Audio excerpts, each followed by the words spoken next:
Hi, I am Kendall Rawls, Director of Development with the Rawls Group Business Succession Planners, here to welcome you to How to Create Control Over Your Future series. Many business owners lean on the DIY approach to strategic planning, integrating family into the business, succession planning, and positioning their business for sale on the open market. Where entrepreneurs are sharp in many ways, without outside help, they often suffer from being able to see the trees from the forest, which are the difference between hitting the nail on the head and missing the nail altogether.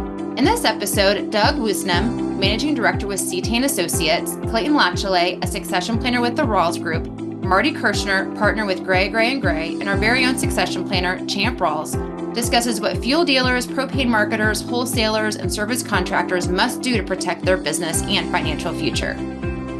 The misconceptions about planning goes back to the fact that generally these owners are very strong entrepreneurial people who have made all of the decisions, and generally they've done them very well. But again, there's that doesn't always lead to success. And I go back to my statement about professionals and bringing professionals in to help us make the right decisions. It's if I want to sell my business, I shouldn't think that I can sell my business, make that decision to sell today and put it on the market tomorrow. You really need to plan whatever it is you're going to do, and follow that plan in order to ultimately be successful.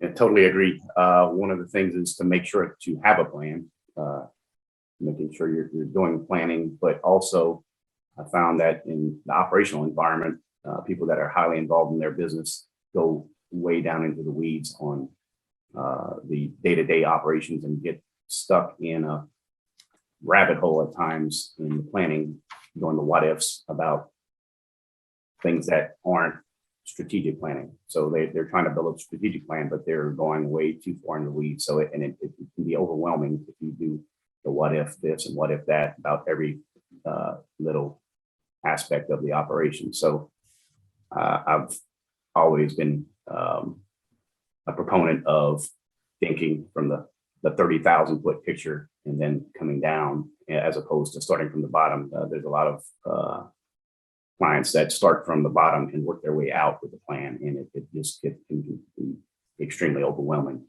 Yeah, and I honestly, I'm coming at it from a different angle where, when you use the word planning, to me, it's a buzzword. It's such a generic term. It's something that's so thrown around, and it's one of those things that, you say something, yeah, you got a plan. It's like, yeah, of course I got a plan. Everyone plans.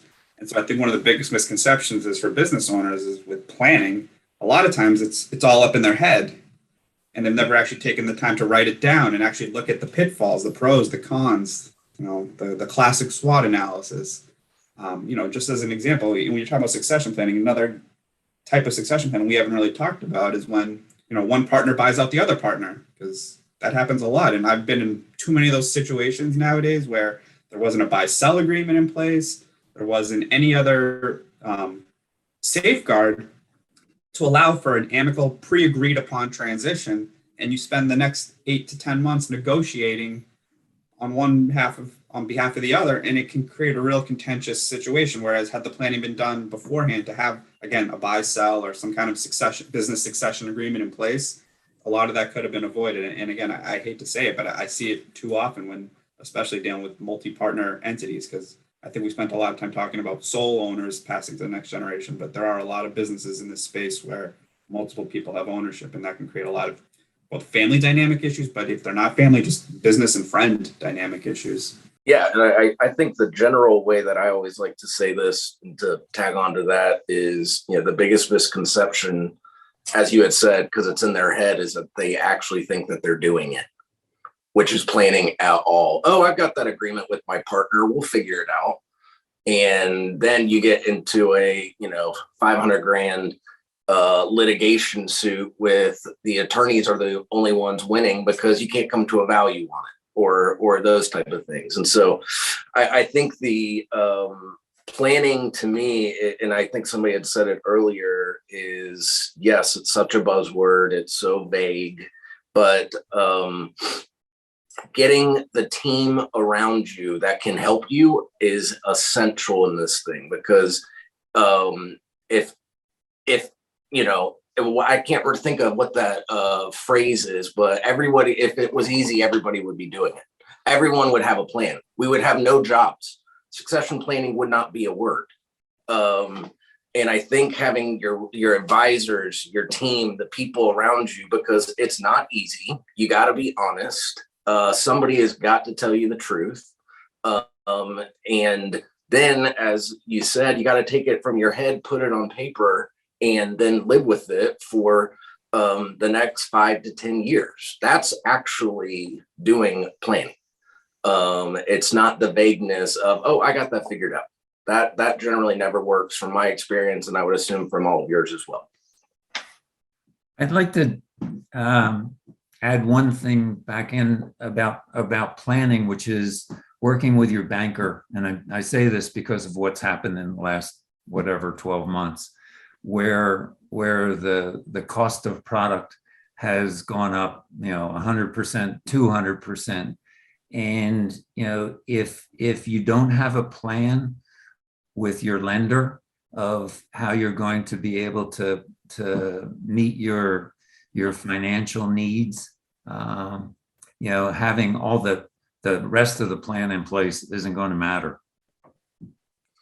Oh, we really haven't even, I think it was brought up, the personal financial planning side of this thing. It's not really the business aspect that we're talking about here, but from a succession planning or a partner buyout or a transfer, none of those are ever successful if you don't figure that part out. And that goes back, I think, to what you're saying, credit continuity, guarantees, all these type of things that tie into the banking side and the personal financial, that if they're not figured out, some of the smallest things can blow up deals. And that's why, again, as I think we've all been saying, engage your professionals, hire a team, puts people around you who are their job is the details, and then you can be confident that you're putting something together. Working on your business and leaning on expert advisory guidance allows you to create more control over the future you envision. By proactively addressing possible, probable, and potential issues, you create many options at your fingertips.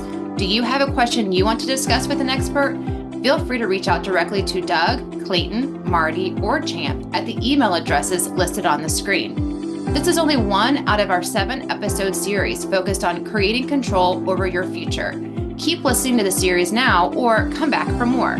Each topic featured may want you to learn something new.